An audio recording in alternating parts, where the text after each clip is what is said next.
Hello, you guys. Welcome to the Ranting Shop. You know it's me, Melissa, and today we're back in here to talk about the what turned out to be the finale of Love and Marriage Huntsville. Now, whilst watching the episode, I didn't get the impression, not the feeling that it was the final show, and it just did not feel like the ending.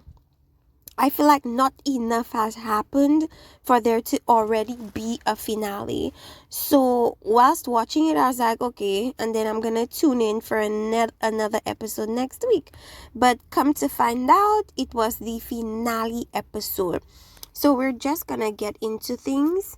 So firstly, Mel is setting up her premiere party for her video Telltale Signs at Stormy's estate.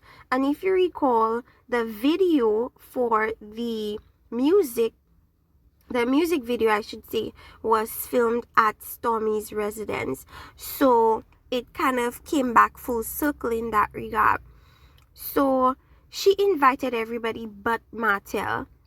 And of course we understand why. Martell has literally been the source of a lot of contention, arguments, disdain, dislike, negative energy anywhere that the cast members have gone. And she was trying to create a space where it was only positive, and she just did not want to include Martell for fear of him ruining her positive experience. We're gonna see if Martell respected her wishes later on. Now, with the help of Tiffany, Melody's looking for an intern because she needs people to help with setting up things for the event and stuff like that. So Tiffany took it upon herself to take that opportunity, I should say, to speak about her encounter, or I should say her weird encounter with Tisha. And I've also felt, if you guys looked at my last week's review of Love and Marriage Huntsville, I also felt like it was a very strange line of questioning. Like, she literally got up from the table and proceeded to take Tiffany with her and just decided to question her about her personal business. It wasn't even a thing where there's like a mutual sharing of information. It was just more so Tisha interrogating Tiffany, which I felt was very weird, and of course Tiffany would answer in a way that was guarded because she does not know Tisha in a way that she'll be comfortable to spill her personal business to her. So I completely understand why Tiffany did not feel comfortable to share all of her business, because at the end of the day, B, I don't know you. Like, who are you to be asking me my personal business? And I know people are going to say, oh, well, it's because Tiffany keeps preaching about transparency and she hasn't told us anything about herself. And I think that, yes, that is true, but there's always a correct time and place for that to be done. And to me, that was just a very weird, forced, just unnatural way for somebody to spill their guts about their personal life to you. Not to mention, it was not even warm and welcoming and comforting. It was more so like cold, like, okay, we don't know anything about you, tell me your business. And that was just very, I don't know, the delivery was very stupid to me. So she started telling Melody about that, and Melody's like, wow, that's very interesting that Tisha would ask you your personal business just out of the blue like that. Of course, Tiffany is like, it seemed like she wanted dirt on me. She definitely did want dirt on you. And I just feel like the way she just went about it was stupid. It just felt very rushed. Like, okay, we were about to end the season, so this is the time for you to just tell me everything about yourself. That makes no sense. That's dumb. Alright, so anyways, Mel is using Stormy's estate for the video premiere party. As I said, the interns are being put to work. The couples come in one by one. They take pictures. They mingle. Destiny mentioned joining the honeymoon as well with Kimmy and Maurice. And remember, Kimmy was very skeptical about Destiny offering such a generous gift. She was like, I hope Destiny doesn't want to come too. Turns out she does want to come along. So Miss Wanda, being nosy as she always is, says, well, you shouldn't take a single woman on your honeymoon. And so Kimmy was right to be suspicious, of the kind gesture. And of course, Maurice is like, I'm coming too. I guess. Okay. Of course, you're gonna be coming too, but that's not necessarily the point. But okay. Tiffany questions why Martel isn't here.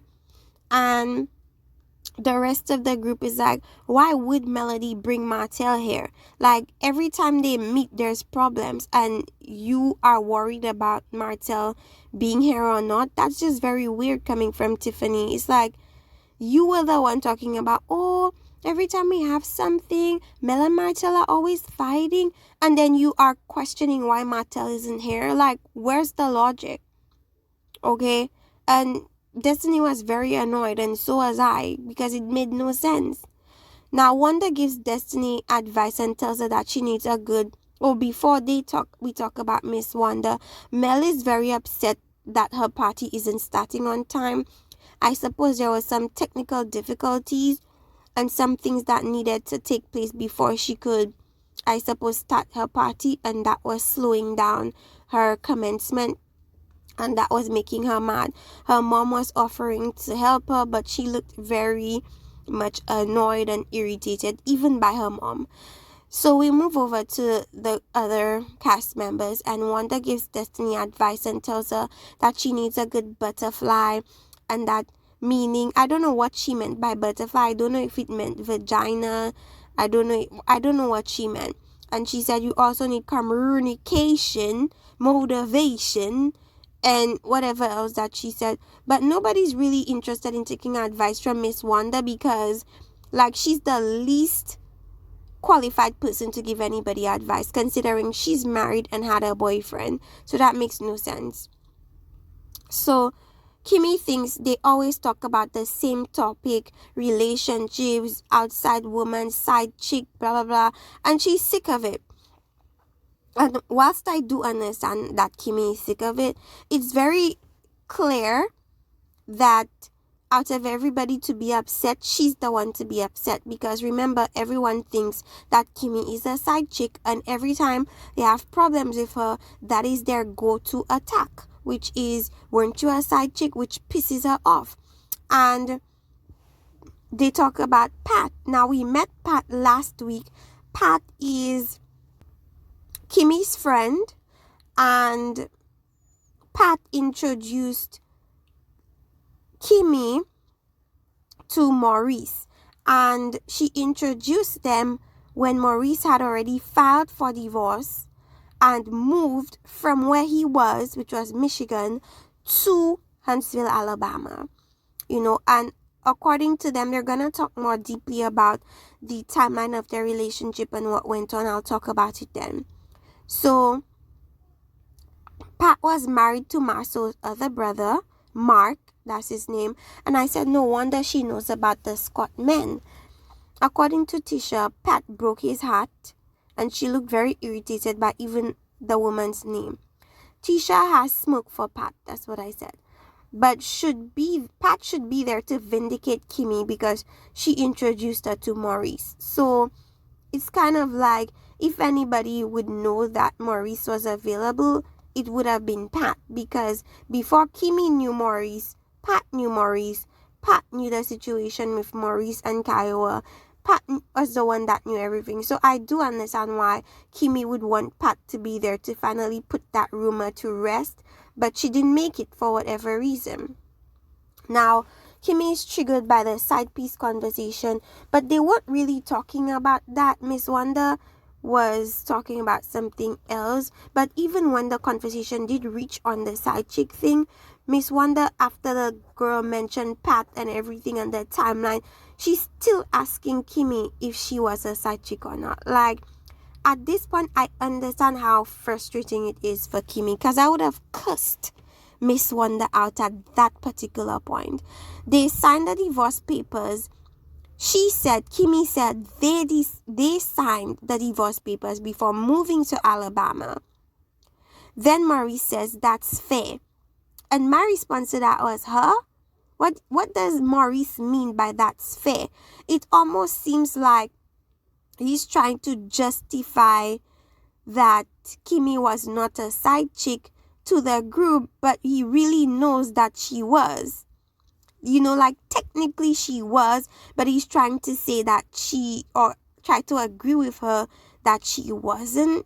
But I think she really was, to be honest with you. And I'll tell you guys why later on. So, Maurice clears up the timeline. So, not later on. I'm going to talk about it right now. So, he was in Michigan when he filed for divorce. Then he moved to live with Pat and his brother, Mark, in Michigan. He didn't meet Kimmy until after he filed, and didn't start dating until a year after, because apparently Maurice was being a hoe. I mean, he was enjoying his freedom and his singleness. Okay? So, my thing about that breakdown is, yes, you filed for divorce, Maurice. But does filing for divorce equate to being divorced? That's the thing we need. If we're gonna break down timelines and stuff like that, I feel like we need to be very, very specific. We need to break it all the way down and be 100% transparent about everything. Is filing for divorce mean, or should I say, does filing for divorce mean you are divorced? Okay, what does it mean? Alright, and I'm just consulting Google to see if filing for divorce equates to being divorced. Okay, maybe they were legally separated. Okay, but it says it involves people to live separately with a specific legal agreement. Legal separation is a situation where you are no longer living with your spouse but remain legally married. But I don't think they were separated. He's saying that he's trying to say, like, but listen to what they don't say, you guys. Maurice never said that he was divorced from Kiowa. He said that he had filed the papers for divorce.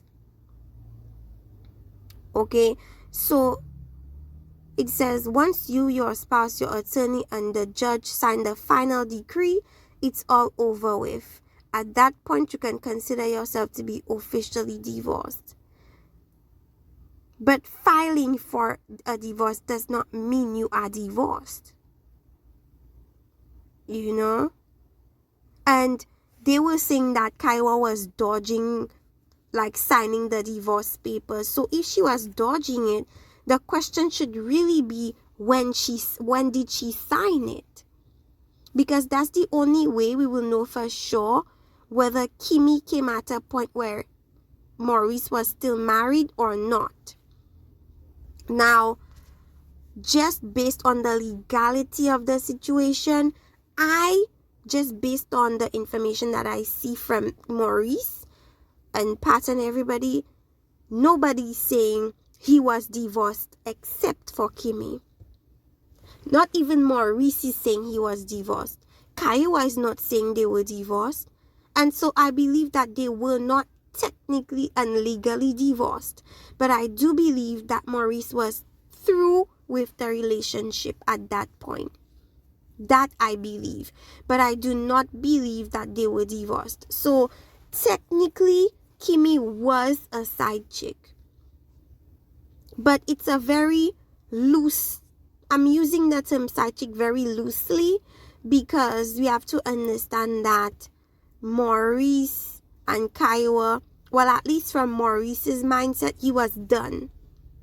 There was not about to be any type of reconciliation or nothing of that sort. He was through. He filed for the divorce first, and he left the marital home. So for Kiowa to blame Kimmy and act as if Kimmy was the one that stood in the way of their getting back together is crazy to me, because that's not what Maurice is saying. Alright? She's loosely a side chick in regards to the fact that he was technically married, but she wasn't a side chick because he was in the process of a divorce when she came along. And I'm not sure if by the time, because they did not get together initially, they said they took over a year before they started to date. I don't know if within that year they officially divorced. Nobody said that they're not giving the date as to when they officially divorced. They only are telling us when they filed, which is like completely different things. But let's leave that alone. I spent way too much time talking about that. So yes, so we talk about Mel's mom said she's releasing a kid's book while she's talking to some people at the table, and she was trying to ignore Miss Wanda, but I guess she couldn't, and she's like, do I really have to talk to you? But anyways, they go ahead and talk, and I love that Miss Vanessa basically set boundaries with Miss Wanda and said, we could be cordial and we could be cool with each other, but I do not appreciate you talking about me or my child. Furthermore, I do not want you to give my child your backward advice, which I have to agree. And she made mention of Miss Wanda telling Melody, oh, she has to stick with Martel, despite what Martel does, stick with him. And I'm just so happy that Miss Vanessa put this woman in her place. And one thing that I had to mention was Miss Wanda is always strong-mouthed after she speaks with Miss Vanessa. Like, after she speaks with Miss Vanessa, she goes into the ITMs, which is the interviews they do by themselves, and she talks about, oh, she better have shake a leg and disappear. But she always has that energy after her encounter with Miss Vanessa. It's never during, it's never in the beginning, it's not even in the end, it's after they meet. She always has that tough mouth. But as I said, Miss V will drag your 1950 swoop right through that pool. I don't believe for 1 second that Miss Wanda would be the winner. Because the funny thing is, the people that talk the most and threaten the most about what they will do to you, and these are the ones that fight, that are unable to fight. So when it really comes down to it, it's always the silent person that wins, because they know what they can do.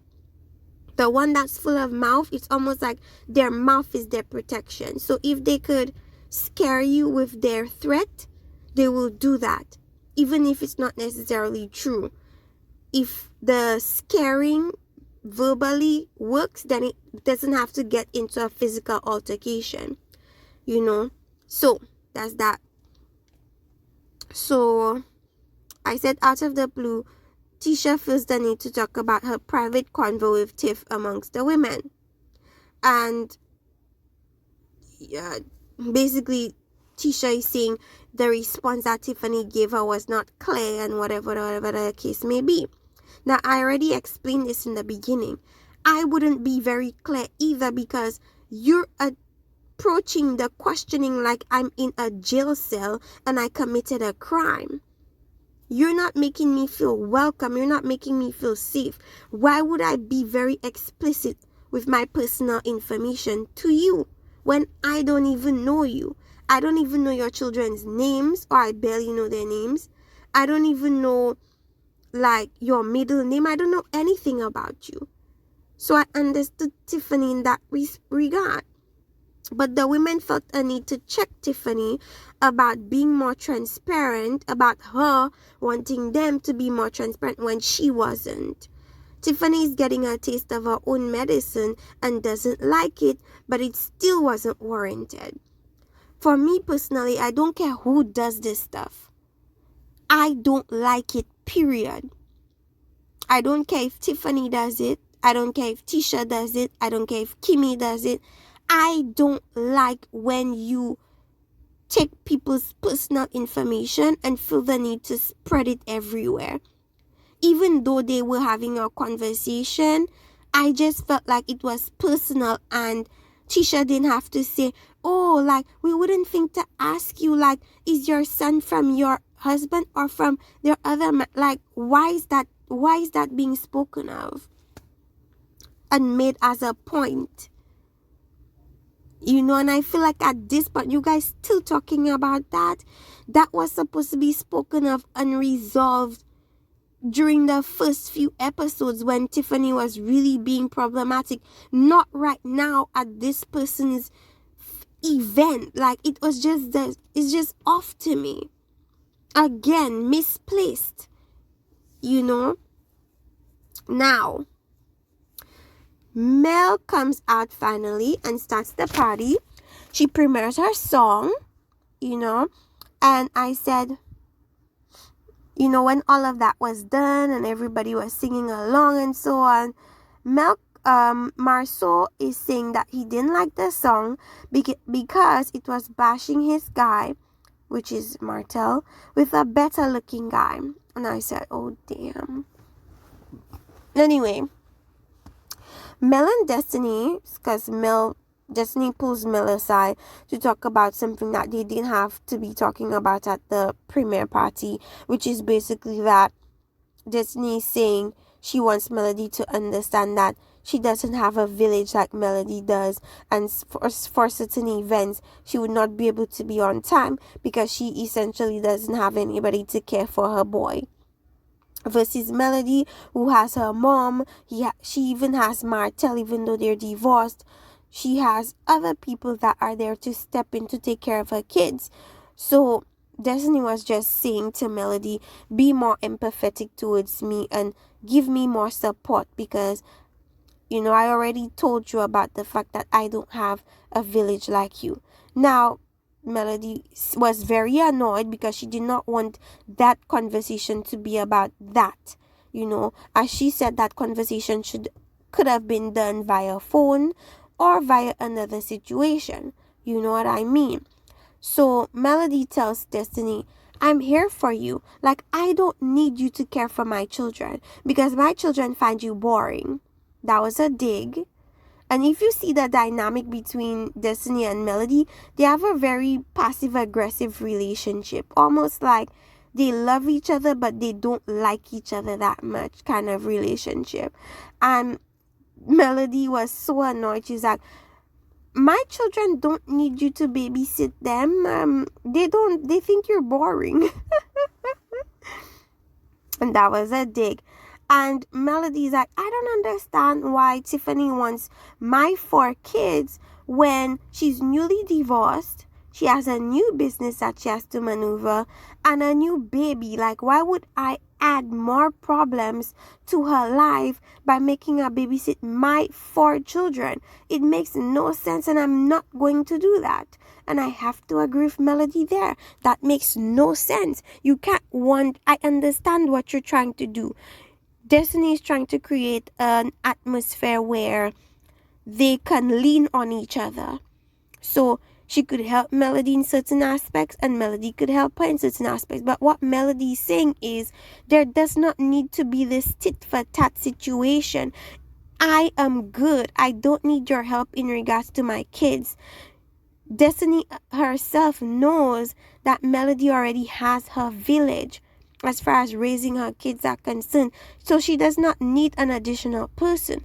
But Destiny wants to take it a completely different route and be offended and want to come up with her own assumptions about what Melody said. Melody did not say what Destiny was saying. Like, Melody basically said, I will help you because I know your community or your village is very small and this is a trying time for you. It's just that I don't need you to help me with my community because I'm good. But I feel like maybe Destiny felt like Melody was being pompous and arrogant, but Melody was just being realistic and telling her how it is. I'm fine, but I can help you. I can't give more burdens to you when you're already burdened. Okay? Anyways, so I said, why is Martel here, child? So Martel did show up in his white tuxedo with the black lining or whatever and a black turtleneck and black pants. I guess he wanted to stand out. But I really wish he had respected the woman. At least respect your wife. She told you she didn't want you there. You could have sent her a phone call. You could have delivered her a letter or something. Like, you didn't have to show up, you know. But I'm pretty sure production told him he had to come through on the finale because it was the finale. So he comes through and pulls Melody aside and basically telling her that he was there from the beginning, and he even took some praise in helping Melody get to where she was, because he's like, well, she didn't do it by herself. And you know, he said that even though he doesn't like the song, he does like that she has gotten so successful. And he was joking about wanting 50% for being the inspiration of the song. And also Tisha was saying Martel should be given some money because he was the subject of that video, and he was. But I don't think he deserves money because she was talking about her personal pain. It's not like me just talking about somebody I admire or barely knows, or it's my personal experiences with that person. So anyway, so she reflects on her journey to where she ended up. The cast reflects on her hard work. Marceau expected drama, but there was none. And I was like, before I even saw the ending of this episode, I was like, this sounds like a finale to me. Already? A finale already? I feel like there's not much that has been done for there to be a finale. Anyways, Martel is asking Mel, I was talking about the reunion. So they played clips for the reunion next episode, and we see a lot of tea. This was an extended clip, and they showed Martel accusing Mel of cheating. But before he accused Mel of cheating with Marceau, he was asking Mel if she performed oral sex on somebody or something, and Melody was saying, no, it was performed on me. I don't know what that has to be. I don't know why we have to know this stuff.